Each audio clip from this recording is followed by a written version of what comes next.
Hello বন্ধুরা, কণিকা queen ব্লগে সবাইকে স্বাগত। তোমরা কেমন আছো? আশা করি ভালো আছো। আমি মোটামুটি ভালো আছি, এখনও শরীরটা ঠিক হয়নি। তো দেখো চলে আসলাম নতুন আর একটা ব্লগের সাথে। তো সকাল সকাল ব্লগটি শুরু করতে পারিনি, কারণ সকালবেলা উঠে তাড়াতাড়ি করে কাজকর্ম সারছিলাম, তো অনেকটাই দেরি হয়ে গেল ভিডিওটা শুরু করতে। তো আজকে যাব হচ্ছে আমরা একটা জায়গায়, তো দেখতে থাকো, সাথে থাকো, অবশ্যই ভালো লাগবে। আর এদিকে দেখো সকাল সকাল উঠে ট্রলি ব্যাগ, অনেক জামা কাপড় ধুয়ে নিয়েছি। আর কিছুদিন পরেই আমরা একটা জায়গায় ঘুরতে যাব, তারও ভিডিও করব, দেখতেই হবে কোথায় যাচ্ছি, কেন যাচ্ছি। আর আজকে আমরা যাব হচ্ছে নবদ্বীপ গঙ্গা স্নান করতে। তো যাই হোক, রেডি হই, এখন নিচে গিয়ে রেডি হব। তো রেডি হয়ে বেরিয়ে পড়ব। আর আমরা ভেবেছিলাম যে মহালয়ার দিনই গঙ্গা স্নানে যাব, কিন্তু যাওয়া হলো না।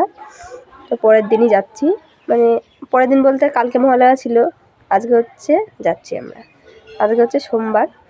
তো যাই, চলো নবদ্বীপ এখন যাবো বলে রেডি হব। প্রচুর রোদ উঠেছে, তারপর সকাল সকাল কত জামা কাপড় কেচে দিয়েছি, সমস্ত আর ভরে জামা কাপড় মেলা আছে। আর এই দেখো আমার ছাদ বাগান, একটু জলও দিয়ে দিয়েছি গাছগুলোতে, গাছগুলো শুকিয়ে গেছে। তো চলো যাই হোক, নিচে যাওয়া যাক। নিচে গিয়ে রেডি হয়ে একদম তোমাদের সামনে আসছি। দেখো বন্ধুরা, রেডি হয়ে একদম বেরিয়ে পড়েছি আমরা বাড়ির থেকে। আর বাড়ির থেকে কথা বলার সময় হয়নি, কারণ অনেকটাই লেট হয়ে গেছিলো, প্রায় 11:30 মতন বেজে গেছিলো। তো সোজা চলে এসেছিলাম আমরা পেট্রোল পাম্পে গাড়িতে তেল ভরতে। আর পাম্পে দেখো একটা কত সুন্দর ঠাকুর পুজোর প্যান্ডেল হয়েছে। তো যাই হোক, তেল ভরে টান টান রওনা হলাম। আর দেখো কথা বলতে বলতে অনেকটাই চলে আসলাম প্রায় নবদ্বীপের কাছেই। নৌকায় উঠে পড়েছি পারাপার হওয়ার জন্য। তো পারাপার হয়ে এবার আমরা সোজা চলে যাব রানীর ঘাটের দিকে।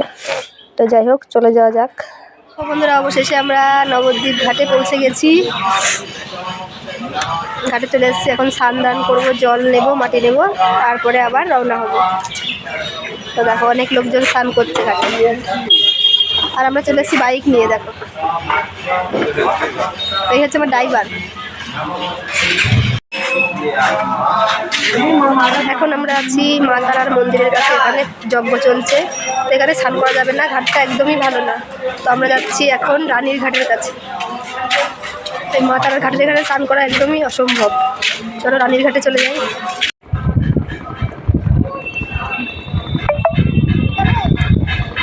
আরেকটু নাও, দেখি দেখি কত গেছে, হয়ে যাবে।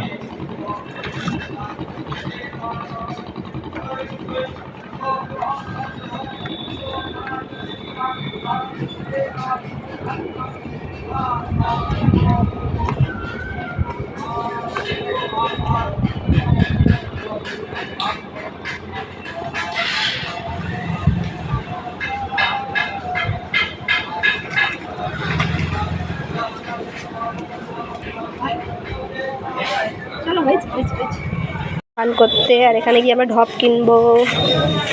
কিনবো বলে দেখো ঘাটের পাশে একজন দোকানদার বসেছিল, ওইখান থেকে একটা ঢপ কিনে নিলাম। আর ঢপ আমরা বাড়ি থেকে একটা নিয়ে এসেছিলাম, আর একটা ঢপ কিনলাম, কারণ আমার 2টো ঢপ লাগবে, 2 ঢপ জল লাগবে। তো প্রথমে বললাম বড়মশাইকে, তুমি আগে স্নান করে আসো, আর 1 ঢপ জল তুমি নিয়ে আসো, আর তারপরে আমি যাব, আমি 1 ঢপ জল আমি তুলে নেব। তো দেখো ও নেমে পড়েছে জলে স্নান করার জন্য। জলে ভালোই স্রোত ছিল, ভয় পাচ্ছিলাম, বললাম কাছের থেকে করে তুমি চলে এসো। আর আমি তো, ও যতটা দূরে গেছে ততটাও যাব না, কারণ আমি তো আরও ভয় পাই, কারণ আমাকে একবার এই নবদ্বীপ গঙ্গাতে ভাসিয়ে নিয়ে গেছিলো। যাই হোক, কোনো ক্রমে বেঁচে এসেছি। দিয়ে দেখো ওরও স্নান হয়ে গেল বলতে বলতে, এখন আমিও চলে যাব স্নান করতে। স্নান কমপ্লিট।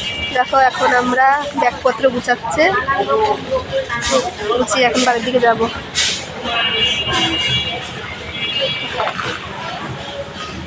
এখন বাড়ি যাওয়ার জন্য রওনা দিয়ে দিয়েছি।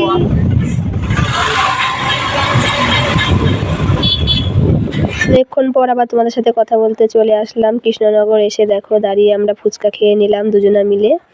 দেখো নবদ্বীপ থেকে বাড়ি চলে এসেছি, আর বাড়ি এসে দেখো গলার ভোল্টেজ আরও খারাপ হয়ে গেছে। তো আসার সময় রাস্তা থেকে মিষ্টি নিয়েছিলাম গৌরীর জন্য, সেই মিষ্টিটাই এখন খোলা হচ্ছে। সেই ছোট ছোট নিখুঁতি মিষ্টিগুলো হয় সেগুলো।